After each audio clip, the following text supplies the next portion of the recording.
48시 편의점. 우리 주위엔 그런 불투명한 틈새들이 있다. 별거 아닌데 생각해보면 이상한, 그렇다고 진지하게 생각하고 싶은 기분은 들지 않는, 그 기분이란 게 혹시 일상을 둘러싼 제 방에 구멍을 내지 않기 위한 의도적인 무시가 아닐까 미심쩍은. 그래봤자 생각해보면 별거 아닌. 예를 들면 우리 동네에 새로 생긴 24시 편의점이 그렇다. 요 앞 편의점 주인 아저씨 말이야, 아무래도 좀 이상해. 희수는 맥주 4캔이 담긴 비닐봉지를 식탁에 내려놓으며 말했다. 스텔라, 기네스, 블루문, 필스너. 현란한 조합이었다. 나는 글라스를 꺼내고 피스타치오를 접시에 덜었다. 뭐가? 낮에 출근하면서 샌드위치 살 때 있었거든? 지금 맥주 사러 들렀는데 여전히 카운터를 보고 있더라고. 거의 11시간이 지났는데. 그러고 보니 늘 그랬어. 편의점 갔을 때 다른 점원 본 적 있어? 기억을 더듬어 보았다. 도시락이나 아이스크림을 사러 종종 내려갔는데 언제나 머리가 반쯤 벗어진 통통한 남자에게 카드를 내밀었다. 없는 것 같은데? 항상 점장처럼 보이는 그 아저씨였어. 24시간을 혼자 일하는 건가? 설마. 희수는 피스타치오를 천천히 짓씹다가 의자에 걸쳐놓은 에코백에서 이면지와 볼펜을 꺼냈다. 새로운 안주거리가 생긴 것이다. 그녀는 이면지에 가로로 길게 직선을 긋더니 절반씩 나눠가며 눈금을 표시하고 눈금마다 숫자를 매겼다. 0부터 24까지. 동그라미로 하는 게 낫지 않나? 그럴까 했는데 동그라미에 24까지 쓰는 게 아무래도 어색해서. 그리고 24시 편의점이라고 하면 순환보다는 분절의 느낌을 주지 않아? 그렇긴 하네. 희수는 학원에서 중학생들에게 논술을 가르쳤고 나는 집에서 독일산 전자제품의 매뉴얼을 번역했다. 딱히 설명하기는 애매하지만 분명히 존재하는 듯한 직업적 공통점 때문인지 우리는 종종 사소한 수수께끼에 의기투합해 집착하는 경향이 있었다. 옆집 302호 부부는 왜 매주 토요일 오전 10시경 말다툼을 벌이는가 같은. 동그라미로 할 걸 그랬나? 그려놓고 보니 왠지 가혹한 느낌이네. 아니야, 동그라미가 더 가혹해 보일 것 같아.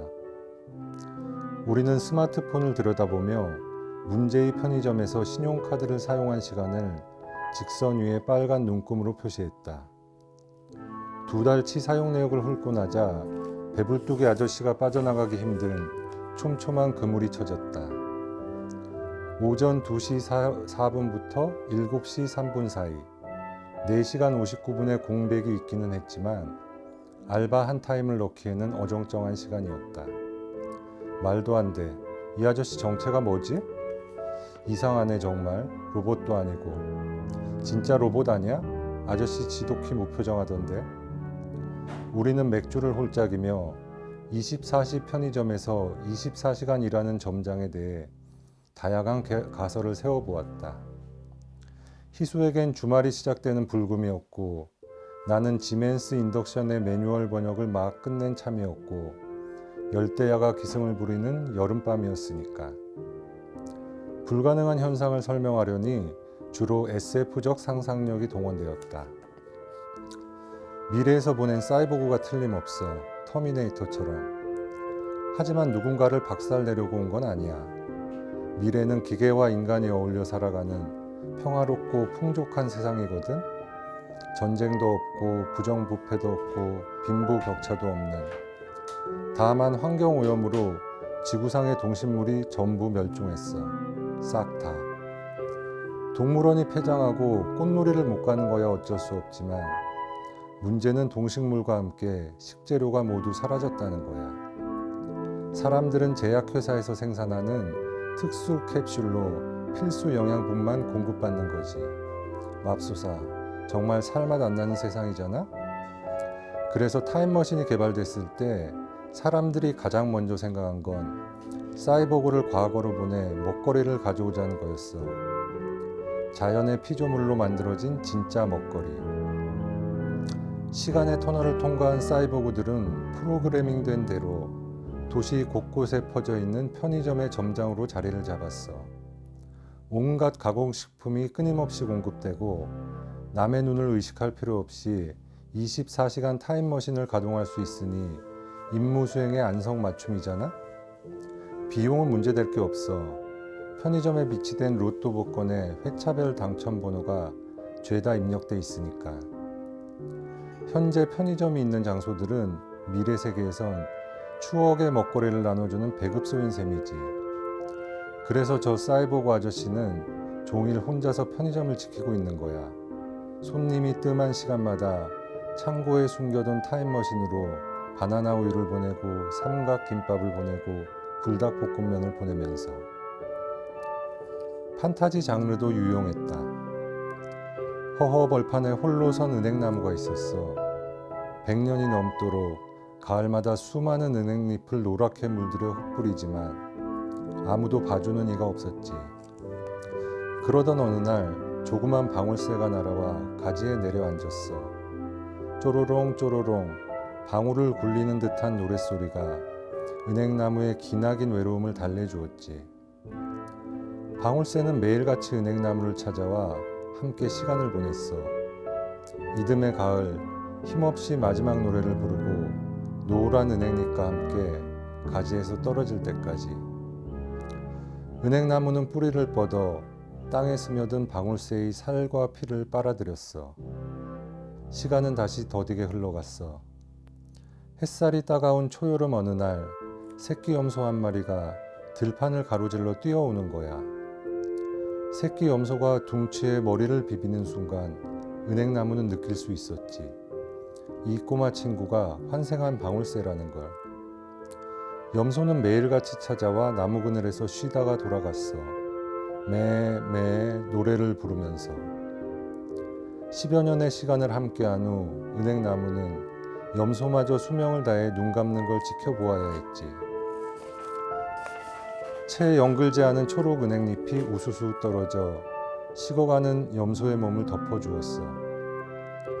이후에도 방울새는 다람쥐로, 올빼미로, 도마뱀으로 계속해서 환생해 은행나무 곁에 머물렀어. 그리고 떠나갔지.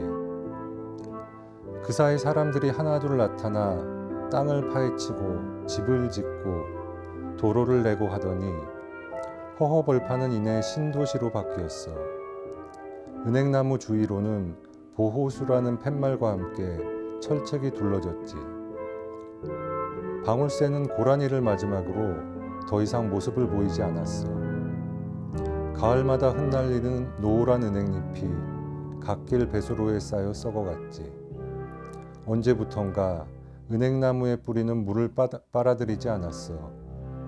가지는 새싹을 태우지 않았고, 그렇게 은행나무는 수백 년 이어진 삶을 스스로 마감한 거야.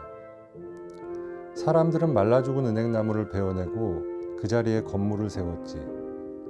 다시 많은 시간이 흘렀고 그 건물의 1층에 편의점이 들어섰어.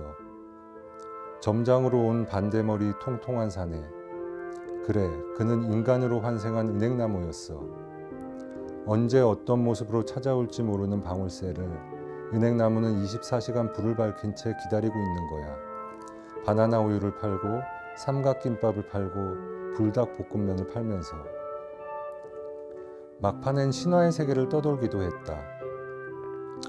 점장은 편의점의 신이야.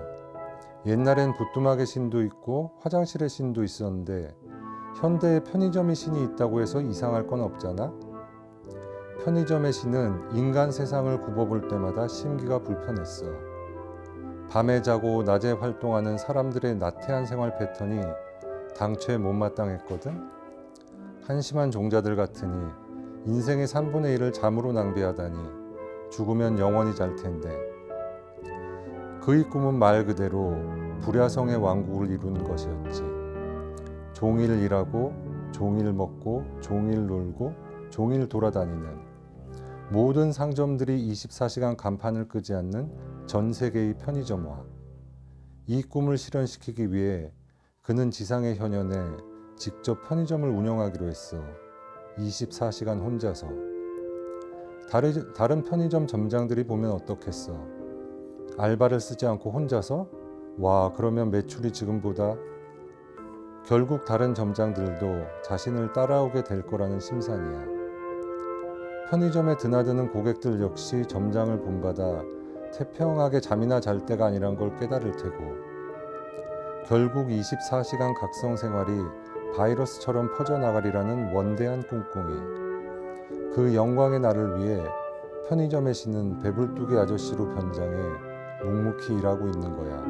바나나 우유를 팔고 삼각 김밥을 팔고 불닭 볶음면을 팔면서. 맥주가 떨어지자 우리의 상상력도 지상으로 내려왔다. 어쨌거나 이 미스터리는 미래도 과거도 신화의 세계도 아닌 우리 집 침실 창문을 통해 내려다 보이는 편의점에서 벌어지는 일이니까. 다른 사람들도 눈치챘을까? 글쎄, 지나다니는 사람 자체가 많지 않으니까. 각자 생활 패턴이 있으니 편의점에 들르는 시간도 대략 일정할 테고. 정말 정체가 뭐지? 사람이 그럴 수는 없는 거잖아. 그렇다. 실존주의의 문제이건 생리학의 문제이건 경영윤리의 문제이건 사람이 그럴 수는 없는 것이다. 이 부조리한 수수께끼의 해답을 찾아야 한다는 사명감이 우리 머리 위에서 물풍선처럼 부풀어 올랐다. 그냥 잠이 없는 사람인지도 몰라. 세계의 기인을 소개하는 프로그램에서 봤는데 인도의 어떤 구루는 30년 동안 잠을 자지 않았대. 에디슨도 하루 3시간만 잤다고 하잖아. 그러고 보니 헤어스타일이 에디슨이랑 비슷하네. 직장에서 잘리고 이혼하고 전세금 빼서 편의점 차리고 그런 고달픈 사연이 있겠지. 어쩔 수 없이 틈틈이 쪽잠을 자면서 버티는 거야. 유통기한 지난 도시락이나 샌드위치로 끼니를 때우면서. 매일 쪽잠에 인스턴트 식품으로 버티는 사람치고는 혈색이 너무 좋지 않아? 점장의 모습을 떠올려 보았다. 희미하긴 했지만 얼굴이 복숭아빛으로 올록볼록했던 것 같다. 푸른 줄무늬 유니폼은 항상 빳빳하게 다뤄져 있었고, 왼쪽 가슴에 달린 회색 플라스틱 명찰에 이름이 무슨 동으로 끝났던 것 같은데, 현동, 한동, 희동. 가운데가 동 아니었나? 동우, 동수, 동규. 그랬나? 뭐 또 생각나는 거 없어? 아, 항상 책을 보고 있었어. 아까도 들고 있던 책을 옆에 엎어놓고 바코드 리더기를 잡더라고. 맞다. 주로 만화책인 것 같던데. 이토준지의 소용돌이 표지를 본 적 있어. 나도 가지고 있는 책이라 금세 알아봤지. 그래? 오늘은 프루스트의 잃어버린 시간을 찾아서를 읽고 있던데. 예전에 친구가 잃어버린 시간을 찾아서를 읽느라 잃어버린 시간은 어디서 찾느냐고 농담했던 게 떠올랐거든. 독서 스펙트럼이 상당히 광활하네. 단서를 수집하는 중에도 나는 스마트폰으로 계속 수면에 대해 검색했다. 24시간 노동을 방해하는 결정적인 장애물은 잠이다. 수면을 적당한 선에서 통제할 수 있다면 혼자 편의점을 지키는 일이 아주 불가능하지는 않을 것이다. 그 안에는 온갖 먹거리와 생필품이 구비돼 있으니까. 이런 게 있네. 위버맨 수면법이라고. 시간을 최대한 활용하기 위해 4시간마다 20분씩만 수면을 취하는 거야. 레오나르도 다빈치, 니콜라 테슬라 같은 천재 예술가와 과학자들이 애용한 방법이래. 본래 인간은 이렇게 분할 수면을 취해야 하는데 밤에 통잠을 자는 문화가 정착되면서 불면증이 생긴 거라는 이론도 있어. 맞네, 이거네. 위버맨 수면법으로 버티면서 혼자 편의점을 운영하는 천재 점장. 화장실은, 샤워는 손님 뜸한 새벽 시간에 잠깐 문 잠가놓고 하겠지. 편의점 가끔 그럴 때 있잖아. 희수는 피스타치오 껍데기를 검지 끝에 끼우고 식탁을 딱딱 내리쳤다. 내 가설이 그다지 마음에 들지 않는 표정이었다. 그런 막무가내식 말고 뭔가 비밀이 있을 거야. 딱 떨어지는 비밀이. 그래, 있겠지. 미래에서 온 사이보그인 거야. 아니면 알바비 아끼려고 자기를 복제했거나 복제인간 셋을 3교대로 돌리면서. 맞아, 바로 그거야. 희수가 눈을 동그랗게 뜨고 소리쳤다. 복제인간 그거였어. 뭐야, 다시 SF로 돌아가는 거야? 점장은 쌍둥이인 거야. 쌍둥이? 응, 일란성 쌍둥이. 형제 둘이 투자해서 편의점을 차리고 12시간씩 막교대로 운영하고 있는 거지. 우리는 둘을 같은 사람이라고 착각해서 혼란에 빠졌던 거고. 어때? 너무 B급 미스터리 트릭 같은데? 그렇게 배제하는 자체가 트릭인 거야. 실제로 세상에 쌍둥이가 얼마나 많은데 그들끼리 동업하지 말란 법 있어? 가족이니 믿을만하고 서로 속속들이 잘 알고 최고의 사업 파트너지. 생각해봐. 쌍둥이라고 하면 광활한 독서 스펙트럼이나 이름을 다르게 기억한 것도 다 설명이 되잖아. 그래, 쌍둥이였어. 어떻게 이걸 관가하고 있었지? 희수는 비밀을 풀었다고 확신하며 희희낙낙했다. 그녀의 말대로 쌍둥이 가설이 의문점을 대부분 해소하는 건 사실이었다. 하지만 선뜻 동조하고 싶은 기분은 들지 않았다. 일란성 쌍둥이라고 해도 어릴 때나 똑같아 보이지 나이 들면서 얼굴이나 체형이 달라진다고. 50대쯤 되면 완연히 다른 사람으로 보일걸? 그 아저씨 얼굴을 떠올려봐. 쌍꺼풀이 있는지 콧방울이 큰지 작은지 디테일한 부분까지 기억나? 안 나지? 안 날걸? 희수가 다그치는 바람에 점장의 얼굴은 더욱 흐릿해졌다. 하긴 아이스크림 계산할 때나 잠깐 스치는 얼굴을 세세하게 떠올리는 건 무리였다.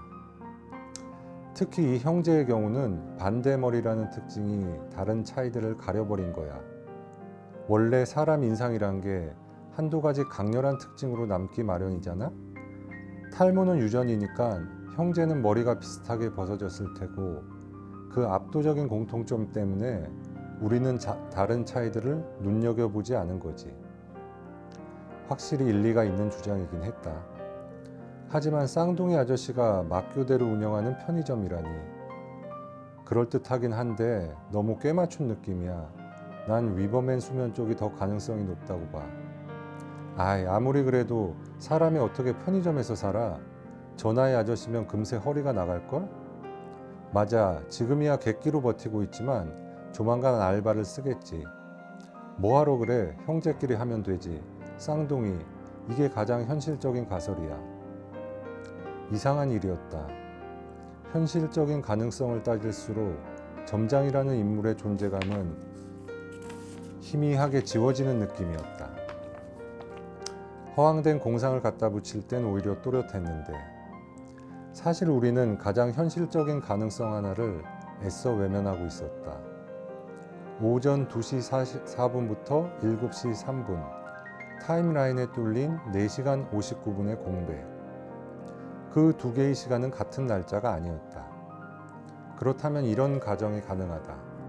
점장의 가족 중 누군가가 야간에 교대해 주는데 그 시간이 불규칙하다는.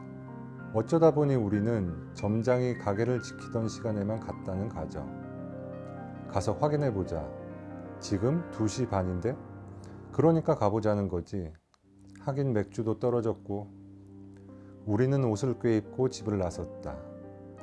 계단을 내려가자 컴컴한 주택가 한가운데 등대처럼 불을 밝힌 편의점이 눈에 들어왔다. 밤 공기는 여전히 후텁지근했다. 동쪽 하늘에 뭉쳐있는 떼구름 속에서 간헐적으로 희푸른 빛이 번쩍였다. 파란색과 흰색이 배합된 산뜻한 간판이 가까워질수록 희수와 나의 발걸음은 느려졌다. 어서 오세요. 우리는 곧장 주류 냉장고 앞으로 가서 맥주를 골랐다. 스텔라, 하이네켄, 블루문, 레페. 맥주 캔을 양손에 하나씩 들고 가서 카운터에 내려놓았다. 삑삑 바코드를 찍는 소리가 경쾌하게 울렸다. 점장의 이름은 임동현. 수더분한 인상이라고 느꼈던 건 동구스름한 체형 때문이었던 듯하다. 눈매가 제법 매섭게 올라갔고 왼쪽 뺨에 팔자주름과 나란히 연갈색 흉터가 그어져 있었다. 카운터에는 스티븐 킹의 애완동물 공동묘지가 반으로 갈라진 채 엎드려 있었다. 아직 있네, 아직도. 그러게. 우리는 파라솔에 앉아 맥주를 홀짝이며 편의점 안을 곁눈질했다.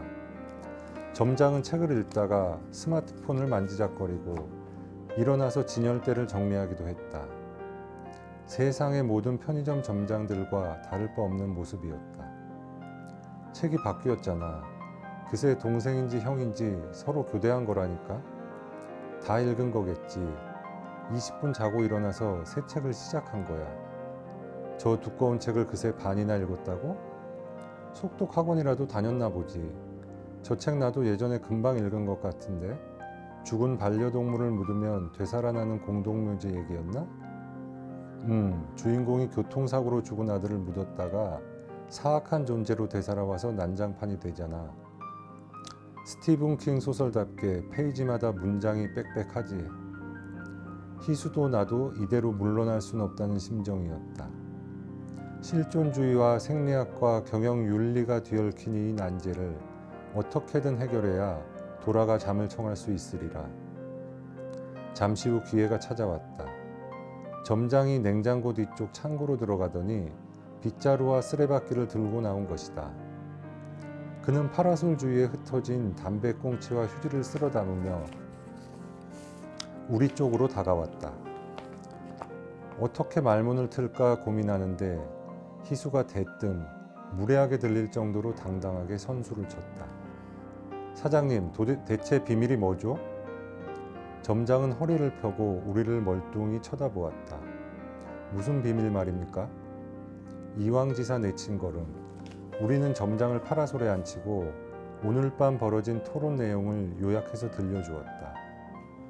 SF와 판타지 가설부터 각각 지지하는 쌍둥이론과 위버맨 수면법까지 내내 팔짱을 끼고 무표정하게 우리의 얘기를 경청한 점장이 고개를 젖혀 하늘을 올려다보았다. 떼구름이 어느새 성큼 다가와 있었다. 배탈이 난 것처럼 쿠르릉대는 소리가 나직하게 울렸다. 마침내 점장이 헛기침으로 목을 가다듬고 입을 열었다. 두 분은 어떤 관계죠? 남매예요. 희수가 냉큼 대답했다. 남매 앞에 이란성 쌍둥이란 말을 굳이 덧붙이지 않은 건 쌍둥이 가설의 독창성을 훼손시키지 않기 위해서인 듯했다. 점장은 천천히 고개를 끄덕이다가 묵직한 바리톤 음성으로 말을 이었다. 두 분의 의견을 절반씩 섞으면 답이 될 것 같습니다. 예? 맞습니다. 전 이 편의점을 24시간 혼자 운영하고 있어요. 그게 가능한 이유는 간단합니다. 제겐 하루가 24시간이 아니라 48시간이기 때문이죠. 48시간이라고요? 우리는 합창하듯이 되물었다. 정확히 그런지는 모르겠지만 아니 정확히 48시간일 거예요. 이곳의 시간과는 다르지만 그게 무슨 소린지. 전 남들과 마찬가지로 24시간짜리 하루를 보냅니다. 그리고 자정이 되면 다른 세계로 갑니다. 휙 순간이동을 하는 거죠. 그 세계는 고요하고 캄캄합니다. 아무것도 없어요. 아무것도 없다는 인식조차 없습니다. 바다에 떨어진 빗방울처럼 저는 흔적 없이 풀어져 거대한 침묵과 암흑의 세계에 섞여듭니다. 이상한 건 내가 사라졌다는 걸 내가 또렷이 느낀다는 겁니다. 그 느낌을 제대로 전달하기가 힘들군요. 아무튼 그곳에서 일정한 시간을 보낸 후 저는 다시 이 세계로 소환됩니다. 휙. 시계는 그대로 자정을 가리키고 있죠. 그다지 나쁘지는 않습니다. 처음엔 좀 두려웠지만 매일 반복되다 보니 자연스럽게 일상의 일부로 받아들이게 되더군요. 무엇보다 돌아온 후에는 새로 태어난 것처럼 몸과 마음이 완전히 리프레시 되거든요. 덕분에 저는 이쪽 세계에서 잠을 자지 않고도 피곤함을 느끼지 않죠. 언제부터 이 현상을 자각했는지는 모르겠어요. 어릴 땐 다른 사람들도 저와 마찬가지로 두 세계를 왕복하며 살아가는 줄 알았으니까. 이게 저한테만 국한된 현상이라는 걸 알아챈 건 사춘기 무렵이었습니다. 막연히 혼자만의 비밀로 간직해야 한다고 생각하면서 항상 고민했어요. 왜 이런 기현상이 내게 벌어지는 건가? 이건 축복인가 저주인가?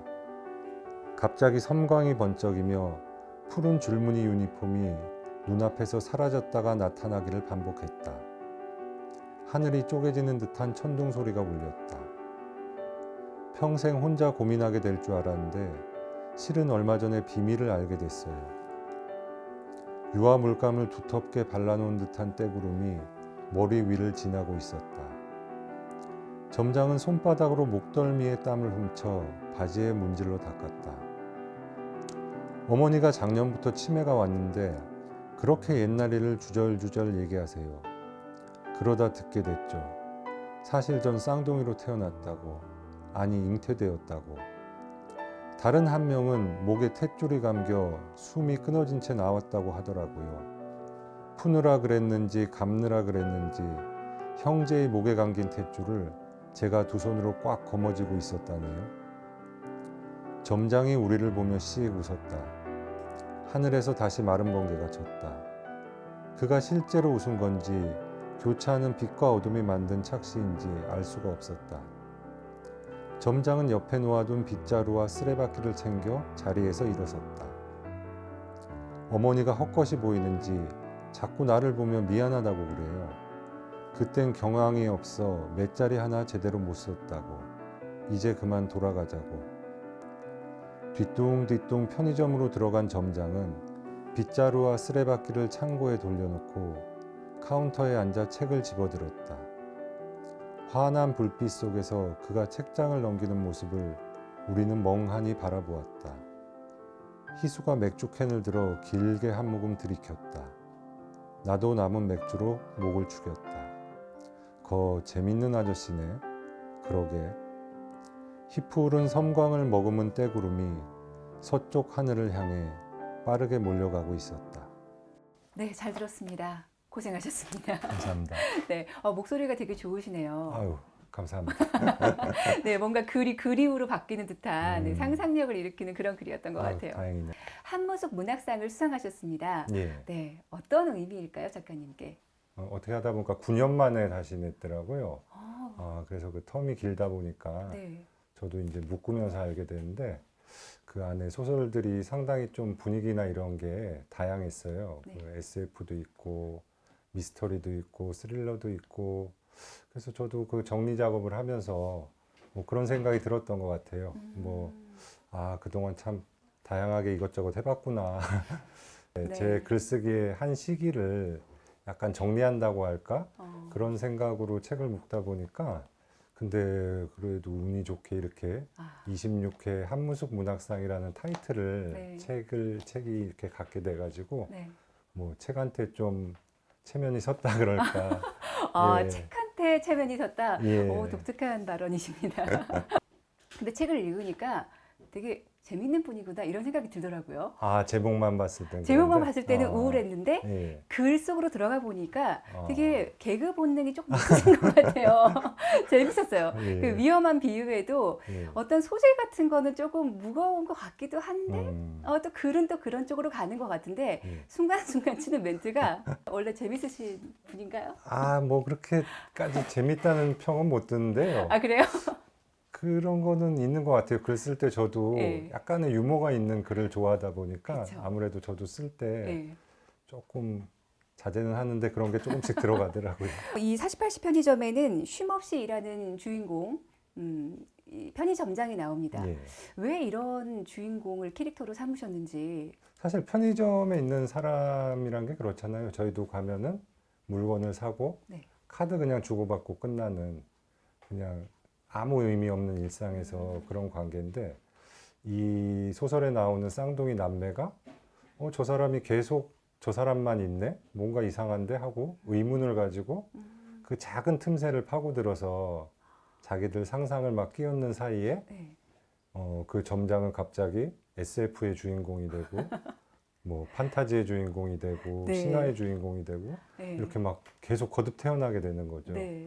그리고 이 남매한테도 그런 얘기를 나누면서 이 남매도 마찬가지거든요. 한 명은 학원에서 아이들을 가르치고 한 명은 전자제품 매뉴얼을 번역하면서 어떻게 보면 상당히 루틴한 일상을 살고 있는데 그 와중에 이제 저녁에 맥주를 한잔하면서 그런 상상을 나누면서 뭔가 이렇게 새롭고 뭔가 풍성한 세상이 잠시 이렇게 다가오게 되는 거죠. 그래서 이야기라는 게 그런 것 같아요. 그 사람들이 이렇게 끊임없이 나오는 영화나 소설, 뭐 연극, 만화 계속 욕구를 가지고 이렇게 소비를 하고 생산을 하고 이런 것 자체가 어떤 뭐 세상을 좀 이해하고 싶은 욕구, 내가 이렇게 좀 확산되고 싶은 욕구, 그리고 궁극적으로는 그걸 통해서 사람과 사람이 연결되고 싶은 그런 이야기의 욕구가 있지 않을까. 계속 이 48시간이라는 그 시간적인 어떤 설정을 해놓으셨단 말이에요. 48시간 일하는 건 아니고 24시간을 일하는데 예. 그 사람이 자기 비밀은 자기는 48시간이다. 그러면서 이것이 축복인가 저주인가 이런 예. 질문들을 좀 하셨던 것 같아요. 예, 개인적으로 작가님은 예. 내가 만약에 정말 48시간 같은 24시간을 산다면 축복일까요? 저주일까요? 엄청난 축복이겠죠. 사실은. 어떻게 쓰냐에 따라서. 예, 어떻게 보면 우리가 잠이나 그런 피곤으로 소비되는 시간이 전혀 없어지는 거니까 이 사람은. 근데 이 사람의 말이 뭐 사실은 아니겠죠. 그 수수께끼의 답은 예. 아마 그 둘 자매가 나눈 얘기 네. 여러 가지 가정 중에서 아마 재미없는 것 중에 하나일 거예요. 진짜 실제로 쌍둥이였거나 아니면 뭐 사정이 너무 어려워서 편의점에서 쪽잠을 자면서 그냥 지내고 있거나. 근데 점장 입장에서도 그렇게 말하고 싶지가 않은 거죠. 재미가 없으니까. 그 점장한테도, 그 쌍둥이한테도 이 점장이 뭔가 일상을 좀 벗어난 뭐 사건이었던 것처럼 점장도 마찬가지거든요. 갑자기 와서 비밀이 뭐냐고 물어보는 이 남매가 뭐 일상을 벗어난 한 사건이기 때문에 심심해서 맨날 책을 보고 있다가 네. 마침 또 그때 보고 있던 책이 그 스티븐 킹의 네. 죽은 사람이 되돌아오는 그런 호러 소설이다 보니까 수수께끼가 풀려가고 있어요, 점점. 네. 그 남매의 얘기를 적당히 뒤섞고 그 분위기를 책에서도 뒤섞어서 그냥 자기만의 이야기를 또 들려준 거죠. 이야기의 요구를 거기서 또 풀었군요. 그렇죠. 점장도 그렇게 된 거죠. 계속 잠만 자고 죽어서 잠을 잘 텐데 왜 이렇게 다들 게으르게 사는지 모르겠다 이러면서 어떤 그런 이야기를 외계인설이었나요? 아니면 편의점의 신. 편의점의 신네를 비유하면서 네. 말씀해 주셨던 것 같은데 진짜로 점장 같은 상황이라면 피곤하지 않다고 계속 일을 하지는 않겠죠. 자는 척하고 제가 하고 싶은 걸 그쵸? 하거나 예. 그렇게 더 저한테 시간을 투자하지 않을까 싶네요. 예. 근데 아까 그 수수께끼가 좀 풀리다 보니까 내 있는 그대로의 현실을 보여주는 것보다는 남이 생각하는 그런 어떤 더 이야기거리에 내 이야기를 실어서 나 이런 사람일 거야 하고 이렇게 던진 게 약간 슬프기도 한 것 같아요. 네. 오히려 진실보다 마지막 예. 장면에서는 서로 허구를 가지고 더 공감하는 모습을 그리고 싶었거든요. 아마 그게 허구란 거를 이 남매도 알겠죠. 근데 재밌는 사람이네. 가서 생각해 보면 근데 그러면서 이제 더 상상은 더 할 수 있겠죠. 그 사람이 과연 왜 그럴까. 직설적으로 독자에게 알려주고 싶으셔서 글을 쓰시는 건지 아니면 그냥 이야기거리가 너무 나도 모르게 막 생각이 나서 쓰시는 건지. 전자는 절대 아닙니다. 말하고 싶어서 하는 건 아니다. 예, 오히려 제가 쓰는 소설들이 독자들한테 굉장히 명료하게 한 문장으로 정리될까봐 되게 걱정을 하는. 예. 소설은 오히려 막 많이 헤매는 과정이라고 생각하거든요. 독자들도 읽으면서 과연 이게 뭘까 저게 뭘까 헤매는 과정에서 어떻게 보면 자기의 생각이 드러나는 거고 작가도 마찬가지라고 생각해요. 정말 나는 이 얘기를 꼭 하고 싶어서 이걸 직설적으로 담겠다 이런 작가도 있을 거고 그렇게 해서 좋은 소설이 나오는 경우가 아마도 더 많겠죠. 확실한 메시지가 있으니까. 네, 요즘에 유튜브에도 보면 누가 이렇게 리뷰를 올려놓으면 어떤 댓글에 되게 똑똑하게 막 그 리뷰를 해주시는 분들이 계시더라고요. 그럼 또 다른 댓글에 이걸 작가는 알까? 이렇게 또 써요. 그런 독자의 상상에 좀 맡기는 것도 상관없다. 많이 맡기는 편이죠. 같이 소설을 완성해가는 과정이라고 봐요. 제가 쓴 부분이 있고 그게 여러 성향의 독자들한테 가서 또 새로운 의미를 부여받고 이런 게. 예. 저는 근데 가끔 궁금한 게 내가 생각했던 내가 의도했던 바는 이런 의도를 가지고 썼는데 누가 이거를 좀 왜곡해서 말을 한다던가. 근데 그게 더 창의적인 해석을 했을 경우는 굉장히 뿌듯하고 창의적이었을 때. 제가 확실한 어떤 의도가 있는 부분인데 전혀 다르게 해석을 하면 약간 안타까운 부분이 댓글 있다. 쓰고 싶고. 이 소설만 해도 네. 마지막 그 점장의 말을 네. 그냥 사실로 생각하는 사람도 있더라고요. 저요. 얘 죽은 제가- 자의 목까지 살아야 돼서 이 사람이 이렇게 바쁘게 사나. 이런 책이나 또 나비잠에서의 어떤 그 구절을 읽었을 때 수면 부족이실까봐 이걸 좀 여쭤보기도 했거든요. 많이 피로하시고 예민하시진 않을까. 잠을 좀 쉽게 못 드는 편이에요. 그러니까 자려고 누워도 네. 한참 있다 좀 잠이 드는 편이라서 막 그러니까 너무 글 쓰고 싶어서? 그냥 머릿속으로 그건 아니고 뭔가 잡생각을 좀 많이 하다 보니까 음. 실제 누워있는 시간하고 잠자는 시간 좀 차이가 있죠. 예. 실제도 맞아요. 예. 작가님의 이름이 더 알려지길 원하십니까? 아니면 어떤 책의 이름이 더 알려지길 원하세요? 당연히 책이 알려지길 원하죠. 제 이름 알려줘서 뭐 하겠습니까? 그런가요? 책이 많이 알려지고 오히려 막 저를 그냥 압도할 정도로 알려져서 제가 사라져도 되게. 실제로 전에 7개의 고양이 눈이란 책 안에 그런 에피소드가 있어요. 그 책 속에 작가가 유폐가 돼서 사라져가지고 그 안에서 계속 써서 책 내용만 계속 변하는 작가는 안 나와 있고 네. 그런 뭐 유령의 책 같은 것도 쓴 게 그런 어떤 극단적인 좀 상징이었던 것 같아요. 그런 상상은 어떻게 하세요? 갑자기 그만큼- 떠오르는 걸 소재로 삼으세요? 갑자기 떠오를 때도 있고 네. 주로 막 중층적으로 이 생각 저 생각 하다가 네. 많이 좀 섞이면서 나오더라고요. 책을 쓰실 때에는 아예 딱 시간을 정해서 어떤 기한을 정해서 집필을 하세요? 아니십니까? 쓸 게 있을 때는 그냥 종이를 그냥 계속 쓰고 없을 때는 안 쓰고 그러는데 이게 뭐 처음에 그냥 어떻게 보면 버릇이 그렇게 들다 보니까 또 쓰다 잘 되는데 시간 다 됐다고 그만두면 어차피 나머지 시간도 계속 그 생각하기 때문에 그냥 쓰는 게 낫지 않나, 끝내고 그냥 쉬는 게 낫지 않나 싶었는데 이게 사실 그렇게 좋지는 않아요. 그래서 몇 번 좀 집필 습관을 바꿔보려고 했는데 아직은 잘 안 돼가지고 어디를 막 그 거주지를 옮겨서 막 며칠 몇 달 집필실도 동안 막 들어가시고. 그러시기도 하더라고요. 그래서 작가님은 저는 그건 어떠셨을까? 좀 힘들어요. 옛날 혼자 살 때부터 제 모든 소설은 딱 제 방에서만 썼어요. 살고 있는.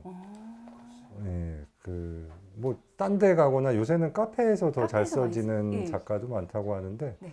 이제 어쨌든 다른 세계로 이렇게 다이빙에 들어가야 네네. 되는데 그러려면 이 세계가 없어져야 되거든요. 근데 아까 우리 또 40, 80 편의점에서 그러네. 비슷한 내용이 나왔어요. 이 그 이게 다 연결이 편의점장이 되네. 잠깐 다른 세계로 들어간다라고 했는데 작가도 글을 쓰기 위해서는 잠시 다른 세계로 이렇다니까요. 저는 생각 못한 부분을 독자분들이 아, 그런가요? 이렇게 사실 작가들이 가장 바라는 게 아마 그 순간이겠죠. 뭔가 네. 뮤즈가 머릿속에 꽂혀가지고 자기도 모르게 쓰게 되는. 근데 네. 저도 그렇고 다른 작가들 얘기 들어봐도 그런 순간이 그렇게 많지 않아요. 그냥 다 어떻게든 막 쥐어 짜내고 생각하고 막 하긴 엉덩이로 그냥 뭉개가면서 쓰는 거죠. 엉덩이로 뭉개쓴다. 네. 맞습니다. 누군가는 막 타이핑을 막 할 것 같지만 따닥 이거라고 하더라고요. 그건 이 현실적인 얘기가 아니다라고 하셨는데. 제가 어떤 작가인지는 까먹었는데 뭐 미국의 작가가 한 말인데 그 소설 쓰는 거는 되게 쉽다. 책상에 앉아서 종이를 앞에 놓고 생각만 하면 된다. 이마에서 피가 나올 때까지 그렇게. 우리 독자 여러분들께 전하고 싶은 내용이 있으시면 예. 그 소설가님으로서 한번 말씀 부탁드릴게요. 뭐 요새 코로나가 네. 이제 생각보다 너무 길어져가지고 다들 건강 많이 유의하시고 뭐 볼거리 이런 거 많겠지만 뭐 그동안 못 다 본 책도 좀 보면서 다 보람차게 이겨냈으면 좋겠습니다. 오늘은 26회 한문숙 문학상을 수상하신 최재훈 작가님과 함께했습니다. 작가님 고생하셨습니다. 고생하셨습니다.